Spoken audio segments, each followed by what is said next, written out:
All right, for those of you who've been following the channel for a while, you may remember the video I did on this big giant tote of postage stamps. I got it for just $40 through a response to one of my private ads that I put up on Craigslist. I also got a bunch of comic books from the guy also. So I figured I couldn't lose at $40 and that I would learn something about a new niche. And that certainly has been the case, even though I have got my $40 back and I'm in profit on the tote, sold some books, sold some stamps. Because they're so small, it doesn't look like I've made much progress on it. It's like a giant bowl of pasta that even though you've eaten a bunch of it, it still looks like you haven't even touched it.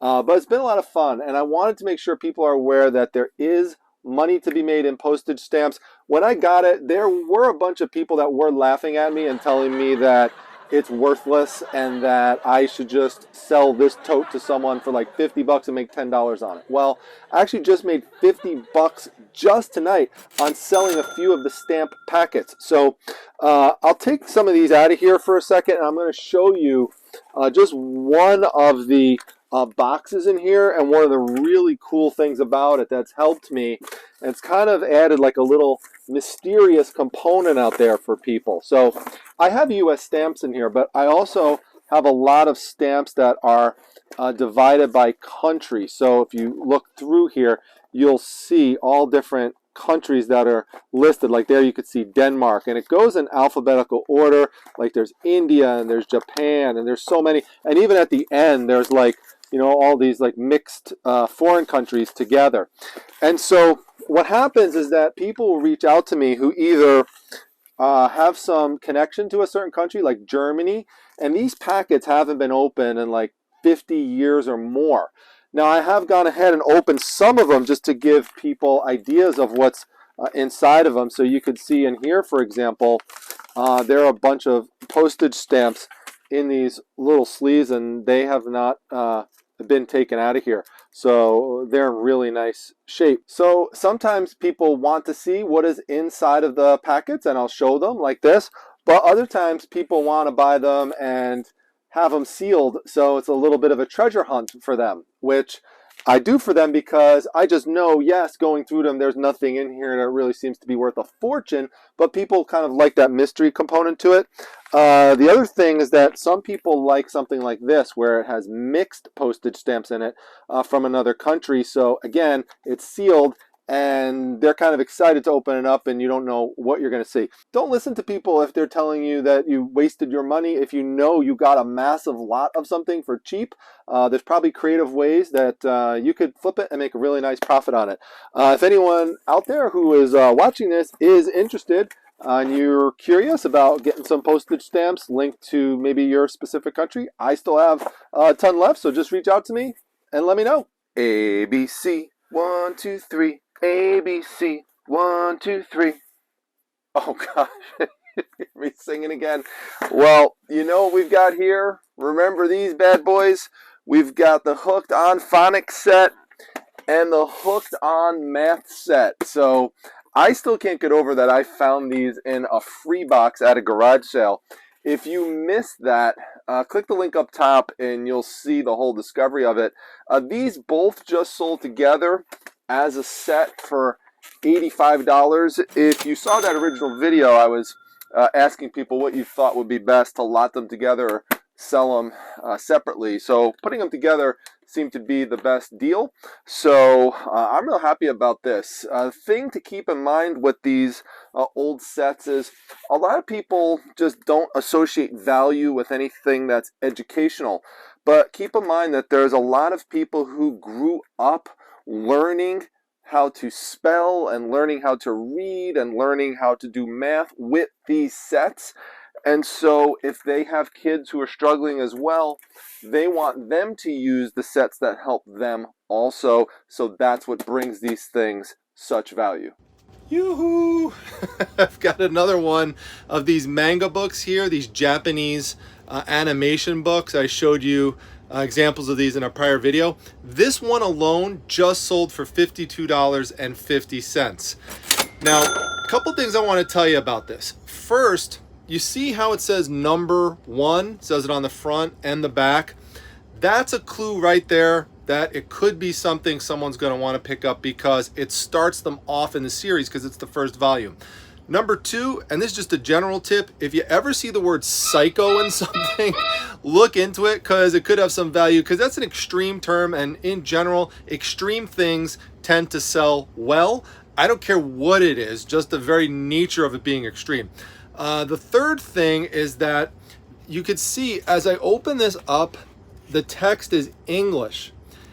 Usually with manga books, there's an English version and then there's a Japanese version. And sometimes one language version is worth more than the other because it's hard to find at a particular point in time. And at this point in time, the English version is very difficult to find, the Japanese one not so much. So that's why this one sold for $52.50. I have nothing invested into this because I got it through a consignment situation with one of the viewers of the channel named Zach. He sends me his manga books when he doesn't want them anymore, and basically he covers the cost of shipping it over to me.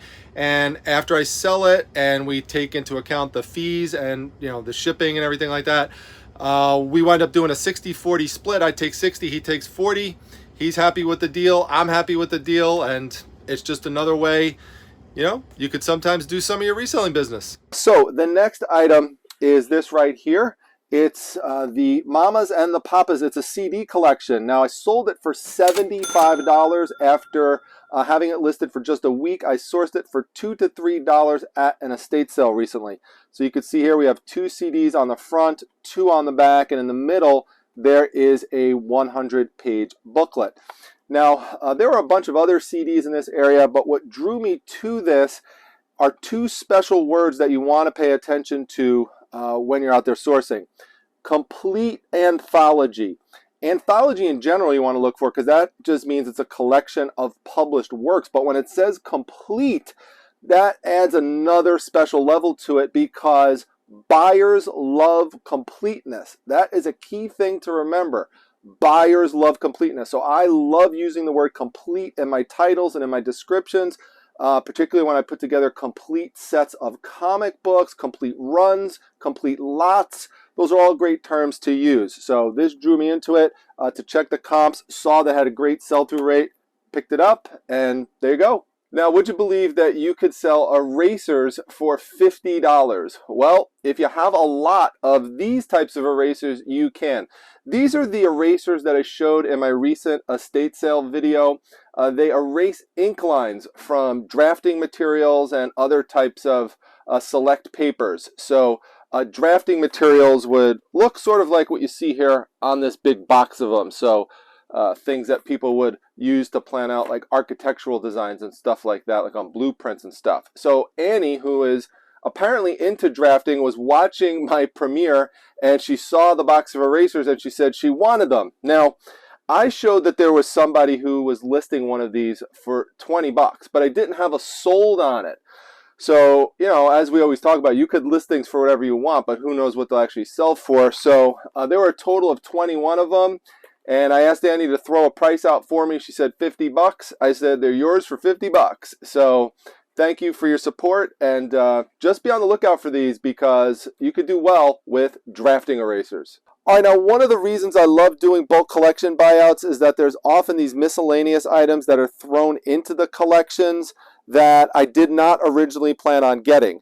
And some of those things are worth a lot of money in and of themselves, but then other times they're not, and the challenge is then on to figure out, what do I do here? How do I make a profit with these extra unplanned items? And I'm going to give you an example of something that just resulted in a $65 sale from one of these types of situations. And this happens often when I buy comic book collections. And so I start going through the boxes and the totes, and obviously the main thing inside is going to be what I originally planned on getting, like the comic books.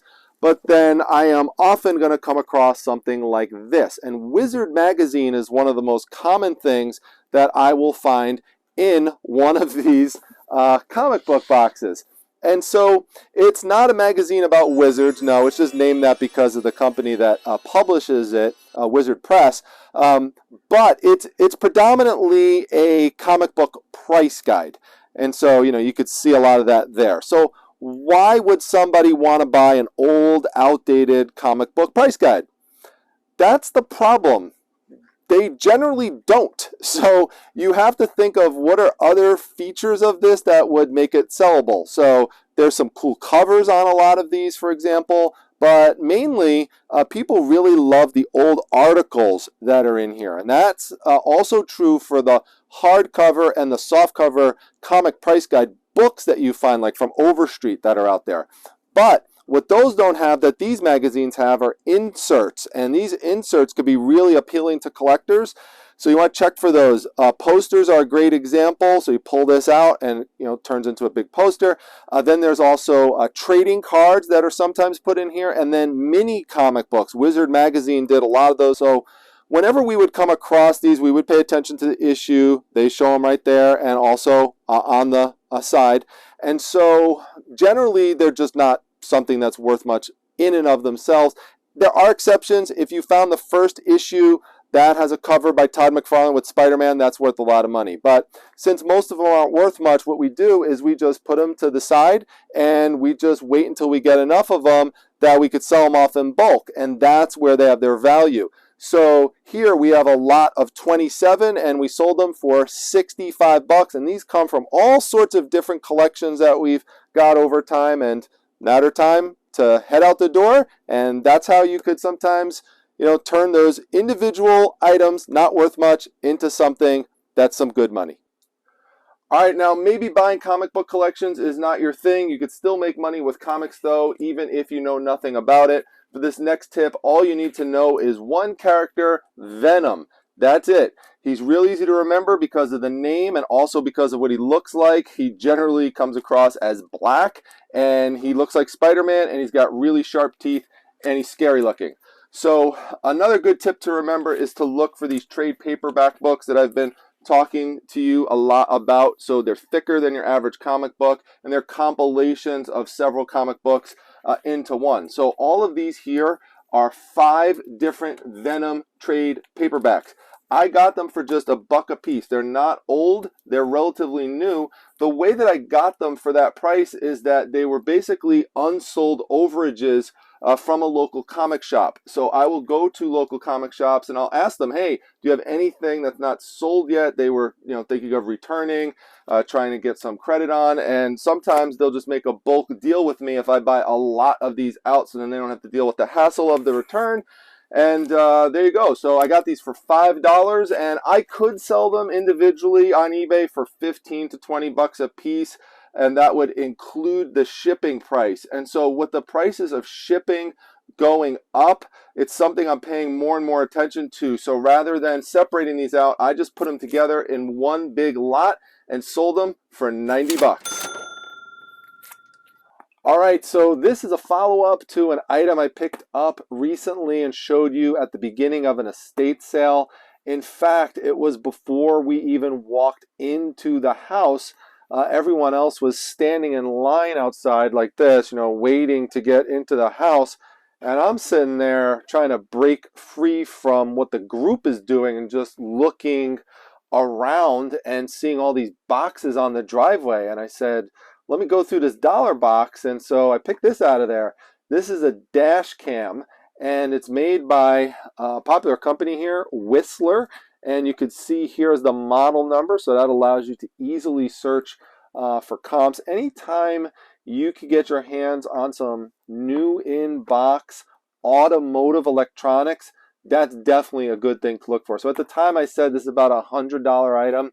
Which is true. If I would have held out long enough, I could have sold it for that. But someone made me a best offer tonight at 85 bucks. I could have counter offered it, but I just said to myself, all right, I'll give it to you for 85 bucks. Sometimes I just do that, and here you go. So $1 into 85, I'll take that any day. Be on the lookout for dash cams. Do you remember these energy fizz sticks that I showed you in the prior what sold video? I just had the lemon lime ones left to sell. I got them for 25 cents a piece.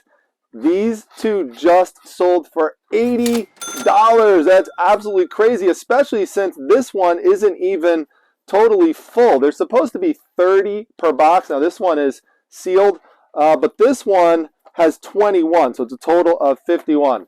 So if you want to learn more about these, just click the link up top. If you missed it, wait till you see what one of the other flavors sold for. It was crazy. But just remember, big money items sometimes come in small packages. All right, now this one is one of my favorite ones just because of how I wound up getting it. You might remember in the recent estate sale video that I did when everyone's waiting out there in the snow and then they let some of us in the garage. And when we're in the garage, everyone's just kind of standing there waiting to get in through the door, which they were just opening, you know, letting people in bit by bit. And so I'm standing around looking for stuff and I just see this sitting on one of the tables or chairs or something. And I went over, grabbed it. There was no price on it. I started checking it out, saw it had a plug, plugged it in, and the heat started coming out of this. It blows out really nicely, and still has the original filter on it. The date is on the bottom, made in 1989.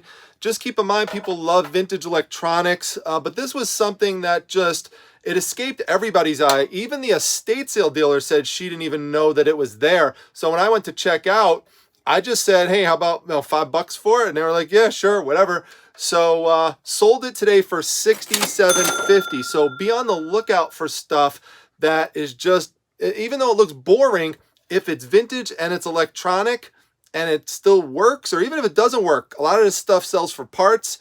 You know, chances are you can make a good flip because most people are going to undervalue stuff like this. So that's our last item from today.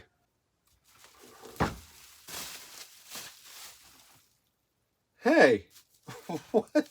Do you see that? What the heck is this? There's something hiding behind that filter. Is that? Oh my, it can't be. Who? Joey the mannequin from Dave the Midwest Picker's YouTube channel? Are you kidding me? What are you doing behind there? Welcome to what? It's cold in here, so you decided to warm up? What the heck is that? Listen, go warm up by the mermaids. If I would have turned that on, you would have gotten melted or something. That would have been crazy. Yeah, I know that the filter was warm, but gosh, this thing, he doesn't understand. It's electronic and everything. I just averted a major catastrophe there. Dave would have really been upset.